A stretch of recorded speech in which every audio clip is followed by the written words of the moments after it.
আসলে 2024 মাস 24 আসার পরে আগস্টে হাসিনারে সরাইলেন। সরানোর পরপর বিএনপি আবার খারাপ হয়ে গেল। লাস্ট 24 সালের 5 আগস্ট যখন এই আন্দোলন সংগ্রাম সাকসেস, হাসিনা সরকার পতন ঘটেছে, তখন কেন আপনি জামাত ইসলাম কেন আবার বিএনপি থেকে দূরে সরে গেলেন? বিএনপি থেকে কেন জোট ভেঙে দিলেন? এই অভিযোগটা কিন্তু আপনার সাংবাদিক ইলিয়াস এনেছে।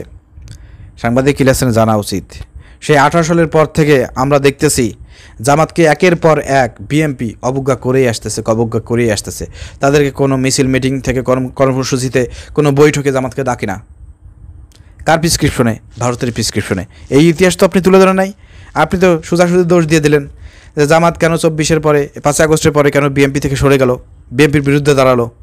কিন্তু আপনি এটা তুলে ধরলেন না, আপনি জামাতকে দোষ দিলেন, কিন্তু এটা আপনি আপনার দর্শকদেরকে বললেন না যে জামাত কি আসলে বিএনপি থেকে দূরে সরে গেছে, জোট ভেঙে দিয়েছে কি জামাত, নাকি বিএনপি নিজে আপনার জোট ভাঙছে। আপনারা জানেন 18, 19, 20 সাল 22 সালে এইসব জায়গা জানেন যে জামাতের সঙ্গে কী ব্যবহারটা করেছে বিএনপি 18 সালের পরে, কীরকম ব্যবহারটা করেছে। কোনো কর্মসূচিতে কোনো রকমের কোনো মিছিল মিটিংয়ে জামাতকে ডাকে নাই, জামাতকে অপমান করেছে।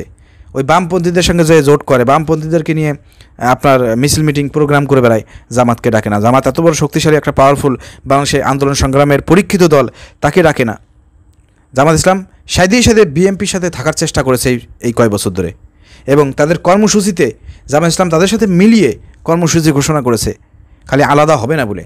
আলাদা কি জামাত ইসলাম হয়েছে, নাকি জামাত ইসলামকে আলাদা করে দিয়েছে বিএনপি? সাংবাদিক ইলিয়াসের কাছে এই প্রশ্নটা আমি রাখলাম। বিবেকগঞ্জ যারা আছেন, যারা সাংবাদিক ইলিয়াসের ওই কমেন্টে পজিটিভ কমেন্ট করেন আর বড় বড় কথা বলতেছেন যে আমি জামাত ইসলাম করি, জামাতের সমর্থক, শিবিরের সমর্থক, আমি ইলিয়াস ভাইয়ের সাথে একমত, আপনাদেরকে বলতে চাই সাংবাদিক ইলিয়াস এই কথাগুলো কেন তুলে ধরে নাই? কারণ এই কথাগুলো তুলে ধরলে পারে জামাতের পক্ষে চলে যাবে না। কারণ এখন তো সে জামাত বিরোধী। এখন জামাত বিরোধী, জামাতকে কীভাবে ছোটো করা যায়, খাটো করা যায়, মানুষের কাছে যাতে জামাতকে খাটো করা যায়, এইগুলো তুলে ধরাই তোর কাজ, তাই না? তো আপনাদেরকে বলতে চাই, সাংবাদিক ইলিয়াস ভাইকে বলতে চাই, আপনি যে কথাগুলো বলেছেন এটা সঠিক না। এটা বিএনপি জামাতকে অবজ্ঞা করেছে দীর্ঘদিন। তো জামাত এটা কতদিন মেনে নেবে? সর্বশেষ জামাত এটা কি বিএনপি কী কারণে করেছে? জামাতকে দূরে সরাইছে কী কারণে? ভারতের প্রেসক্রিপশনে, রয়্যাল এজেন্টের প্রেসক্রিপশনে আপনার বিএনপি এই কাজটা করেছে যে তোমাদেরকে আমরা ক্ষমতায় আনবো, তোমাদেরকে আমরা সুযোগ দেবো, বিভিন্নভাবে সহযোগিতা করবো, তোমরা জামাতকে সাথে রাখবে না। এই প্রেসক্রিপশনেই তো কাজ করছে বিএনপি। সে কথা তো তুলে ধরলে না। সেই কথা তুলে ধরলে পরে বিএনপির বিরুদ্ধে চলে যাবে, তারেক রহমানের বিরুদ্ধে চলে যাবে। সেটা তো সাংবাদিক ইলিয়াস আপনি বলেন না। কী কারণে? সেই সৎ সাহস কি আপনার আছে? মিয়া, আপনি কথা বলতে পারেন, আমরা কথা বলতে পারি না? আমাদের কাছে যুক্তি প্রমাণ আছে। আপনি কেন লুকোচুরি করতেছেন, কেন জামাতের বিরুদ্ধে আজকে দাঁড়িয়েছেন?